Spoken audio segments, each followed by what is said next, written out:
조심해야 될 게 있어요. 전망을 할 때. 대체적으로 전망은 통계 돌려도 뭐 사실상 대단한 거 없어요. 네?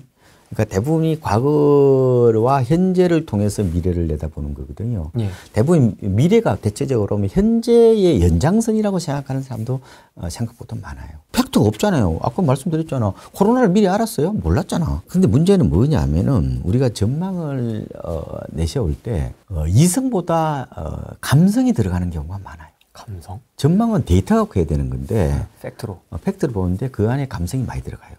자, 인구 소멸. 아니, 애울음 소리도 안 나는 날에 무슨 집을 사느냐. 고령화가 이렇게 심각한데 무슨 집을 사느냐. 그렇잖아요. 네. 맞잖아요. 나 그럴 때도 보이던데. 네. 근데 가계부채가 전 세계 OECD 가운데도 뭐 1등이라며요. 네. 뭐 GDP 대비 지금 100% 조금 넘었잖아요. 뭐 그리고 뭐 이런 뭐 경제도 성장하지도 않고 가계 뭐 부채뿐만 아니라 또 뭐야 이 가계 소비도 지금 어떻게 보면 침체잖아요. 자영업자 다 나자빠지는데 무슨 집을 사요? 멋있어 보이잖아요. 그러면 그 얼마나 호소력이 있어요. 근데 이제 이런 것 같아. 제가 그런 너무 감성에 휘둘리지 말라는 말씀을 아까 제가 집값은 네티즌들이 결정하는 게 아니라 제가 돈 있는 구매력이 있는 유효수요가 결정한다고 말씀을 드렸잖아요. 네. 그러니까 물론 유효수요가 줄어드는 건 맞죠. 근데 두 번째 드리고 싶은 말씀은 먼 미래하고 가까운 미래를 구분하셔야 돼. 먼 미래하고 가까운 미래. 인구 쇼크 이런 건 언제 오겠어요? 저는 지방은 앞으로 10년 뒤에 인구 쇼크가 올 거라고 보거든요. 근데 서울 수도권 적어도 한 20년 뒤가 올 거라고 봐요. 왜냐면 이게 인구는 우리가 3년째 줄고 있죠. 근데 가구 수는 현재 통계청 자료를 보면은 전망치로는 2040년이에요. 그게 좀 줄 수 있다는 얘기도 있었어요. 그렇지만 어쨌든 현재 통계로는 2040년 가야 이제 가구 수가 주는데 일본이요. 집값이 저점이 언제냐면은 2012년 10월이에요. 아, 그래요? 네, 저점이. 네, 그러니까 원래 이제 얘들이 이제 주식에 비해서 한 2년 정도 후행이에요. 근데 헤이세이 버블이라고 그래서 니케이 지수가 보면 89년 12월이 고점이에요. 그때 4만 가까이 갔잖아요. 네. 근데 이게 그때 글로벌 금융 위기 때 푹 빠져가지고 제가 알기로는 아마 2009년 3월에 얘들이 아마 8,300 근처로 갔던 걸로 기억해요. 그런데 이제 2009년이라고 그랬잖아요. 네. 그런데 일본의 집값은 2012년 10월에 저점을 찍어요. 후행하죠, 그죠? 네. 일본 인구가 언제부터 줄었냐면 2011년부터 줄었어요. 네, 지금 한 370만 명 정도 줄어 있습니다. 부산 인구가 330 좀 안 돼요. 부산이 하나 없어진 겁니다. 그런데 이제 그 이후에 이제 주가는 먼저 반등이 왔죠. 4만 넘었잖아요, 지금요. 그러면 저는 개인적으로 일본 주가가 지금 반등을 했기 때문에 2년 정도 후행했단 말이죠, 지금까지. 그러면 일본 집값도 아마 그렇게 빈집이 많아도 아마 전고점을 뚫을 가능성이 있다고 저는 봅니다. 왜냐하면 통화량에 대한 문제이기도 하니까요. 근데 최근에 보니까 일본이 이제 그 인구가 준 게 아까 2011년이라고 그랬잖아요. 네. 그때부터 지금까지 집값을 보면요. 한국보다 더 올랐어요. 아, 그래요? 그러니까 제가 작년 7월까지 통계가 나와 있더라고. 그래서 보니까 전고점이 제가 일본이 전고점이 91년 1월이에요. 예? 아까 니케이 지수는 언제라고 했어요? 89년 12월이라고 했죠. 한 2년 정도 시차 난다고 그랬잖아요. 그때에 비해서 한 26% 떨어져 있어요, 지금. 그런데 얘들이 떨어졌다가 오르는 시점으로 바라보면은 인구 감소가 2011년부터 됐단 말이에요. 이때부터 지수를 따지면은 한국보다 더 올랐다고. 이때는 KB 주택 가격을 말해요. 전국 주택 가격. 일본도 일본 주택 가격으로 보는 건데. 그래서 지금 일본도 보면은 오른 이유가 제가 통화량이 좀 늘어나는 것도 있고 또 하나는 가구 수가 늘어났어 많이. 그래서 아직은 인구 쇼크 우리가 먼 미래에 우리 당장 지금도 겁이 나죠 지금. 근데 주택 가격은 인구보다 가구를 좀 더 보는 경향이 있고 또 전반적으로 이제 부동산이 좀 수축이 될 수밖에 없을 거예요. 그건 다 방향성은 다 맞는데 우리가 10년 뒤 걱정을 지금 당장 걱정하시면 좀 안 맞아요. 근데 내가 부동산은 당장 팔 수 있는 건 아니잖아요. 한부산 10년 끌고 간다고 그러면은 네. 그러면 만약에 10년 뒤에 인구 쇼크로 올 거라고 보면 집을 사시면 안 되지. 그럼 왜 사요, 집을? 하지 마시고. 근데 다만 우리가 미래를 내다보는 거는 보통 미래를 내다볼 때 쓰는 거는 망원경이거든요. 그렇죠? 망원경이잖아요. 근데 이 망원경을 돋보기로 쓰면 안 돼요.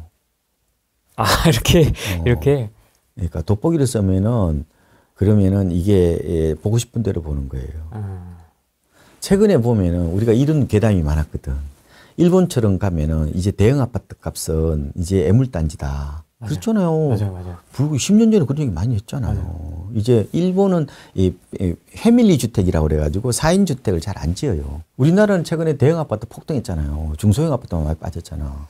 왜 그랬느냐? 공급을 안 했거든. 우리가 2010년도인가 그때 전체 주택이 아마 대형이 한 30% 이상 되었는데 최근에 한 5%, 6%밖에 안 돼요. 입주 물량 기준으로 보면은. 그러니까 너무 한 변수만 너무 좀 함몰해서 보는 거는 좀 아닌 것 같고 특히 이제 인구 쇼크가 오더라도 이런 이제 뭐 대도시 부동산 그리고 MZ 세대들이 선호하는 이 아파트 이거는 조금은 쇼크가 좀 저는 늦을 거라고 봐요. 왜냐면 일본도 그 타워 맨션이라고 그래가지고 그 20층 이상의 고층 아파트거든요. 이 MZ 세대의 로망이잖아요. 파워 커플들. 1억, 연봉 1억 넘는 파워 커플들이 로망이잖아요. 이거는 정고점 다 돌파했어요. 타워 맨션은. 그러니까 그런 여러 가지를 보고 해야 되지 무조건 일본처럼 가면은 뭐 안 좋다. 이게 어쨌든 최근 10년만 따지면은 우리 일본은 우리가 더 올랐다니까요. 그러니까 제가 드리고 싶은 말씀은 우리가 일본보다 인구가 더 어떻게 보면 위기 상황이기는 맞죠. 그래서 저는 10년 뒤를 내다본다면은 저는 개인적으로 그냥 아파트 안 사셨으면 좋겠어. 하지 마세요. 누가 뭐라고 그래? 근데 이제 내 집은 있어야 되잖아요. 네. 그런 경우는 어떻게 할 거냐? 여러 가지 포트폴리오가 있는데 그거는 제가 2부에 가서 어떻게 포트폴리오를 짜야 될지에 대해서 2부가 아니라 다음 편에 가서 좀 더 말씀드릴게요. 제가 드리고 싶은 거는 전반적으로 보면은 부동산은 수축으로 간다. 그건 맞다. 그거는. 그런데 다만 주로 젊은 세대들이 주로 집을 많이 사잖아요. 이들이 좋아하는 지역들은 조금은 그런 인구 쇼크에 따른 어떤 수축 현상이 좀 늦을 거다. 저는 이렇게 이제 그걸 이제 상대적 안전지대라고도 표현도 합니다. 뭐 그럴 수 있어서 약간 이 편차가 나타날 거고 좀 울퉁불퉁할 수도 있다. 뭐 이런 말씀을 좀 드리고 너무 우리가 공포론에 빠지는 필요는 없다. 물론 미래를 대비해야 되는 건 맞지만 단기간에 공포가 현실화하지는 않으니까. 근데 그게 쉽지 않을 거예요, 이제. 쉽지 않을 건데 1주택자 말씀했었죠. 네. 1주택자 당연히 세 가지 말씀을 세 가지 방법, 그러니까 경매하고 뭐 건매물 분양 말씀을 드렸고, 근데 이제 아까 다주택자를 여쭤보실 것 같아가지고 다주택자는 솔직히 저는 집을 처분하십시오. 한 채만 가져가십시오. 어지간하면 한 채만 가져가시고 나머지는 금융자산 하세요. 제가 50대 50으로 말씀드리거든요. 금융자산 50, 그다음에 부동산 50 이 정도. 맞추기 굉장히 어려울 겁니다. 영끌하면요. 빚을 내서 사면은 내 자본금에 대해서 뭐 어떻게 보면 90% 이상 다. 90% 넣는 게 아니라 빚까지 가면 100% 130%, 넘어가죠. 140%죠. 근데 그건 이제 그는 단기간에 목표를 이룰 수는 없어요. 그죠? 한 5년 뒤 혹은 뭐 한 10년 뒤 내가 50대 50으로 가져가겠다. 아직은 여유가 있으니까 무쇼고기까지는 뭐 그런 식으로 플랜을 짜시는 거는 저는 좋다고 봐요. 그럼 지금 안 팔리거든요. 다주택자들 지금 물건이 좀 서서히 좀. 아니 그러니까 그거는 시장이 뭐 저는 내년부터 조금은 한 2년 정도는 뭐 괜찮을 거라고 보기 때문에 뭐 그때 매각을 하셔도 될 것 같고, 그러니까 이게 파는 것도 기술이거든요. 그래서 많이 좀 내놓으셔야 돼. 뭐 중개업 사장님도 싫어하시던데. 뭐 다 어차피 매물 공유한다는데 그건 맞을 수도 있어요. 맞을 수도 있는데 옛날에 저는 월세 구할 때 50군데 내놨는데. 옆에서 구하러 왔어. 그 동네가 아니라 옆 동네에서 월세 구하러 왔던데. 그러니까 조금은 내가 할 수 있는 일이 별로 없어요. 매각하는 방법은 가격 확 낮출 수는 없잖아요. 그러면은 접점 포인트를 늘리는 수밖에 없어요. 인간이 할 수 있는 일과 할 수 없는 일이 있는데 그거를 잘 구분해야 현명한 거예요. 할 수 있는 방법은 매물을 여러 군데 내놓는 거 외에는, 그리고 조금은 가격을 언제든지 깎아줄 수 있다. 이렇게 해서 정리 좀 하시고, 사는 집 빼고는 솔직히 저는 인구 쇼크를 대비한다면 사는 집 빼고는 좀 금융자산 쪽에 좀 맞춰야 되지 않을까 이렇게 보고요. 무조건 뭐 주식은 또 아니에요. 주식은 변동성이 크기 때문에 잘못하면 물이 다 빠집니다. 우리 다 빠져요. 예, 왜냐하면 그거는 종이 자산이잖아. 네. 바람 불면 다 날아가요. 금융자산은 근본적으로 종이 자산이에요. 페이퍼 에셋이거든요. 부동산은 락 에셋이잖아요. 락 에셋. 바람 불어도 안 날아가잖아요. 그러니까 자기 이제 무조건 제가 50대 50이라고 그랬는데 사람 자기 성향에 따라 좀 다를 수 있어요. 저처럼 촐랑대는 사람. 변덕과 충동이 일상화되어 있는 사람. 이런 사람들은 제가 말씀드렸잖아요. 주식 폭락 올 때 내가 팔기 싫더라도 손가락이 팔고 온다고 했잖아요. 이런 분들은 좀 변동성 자산을 줄여야 돼. 그러니까 주식 하더라도 개별주보다는 오히려 그냥 펀드 하는 게 더 나을 수 있어요. ETF도 그것도 자꾸 가격은 악마거든요. 그래서 이게 가깝게 보면 잡음이 들려요. 그래서 멀리 봐야 돼.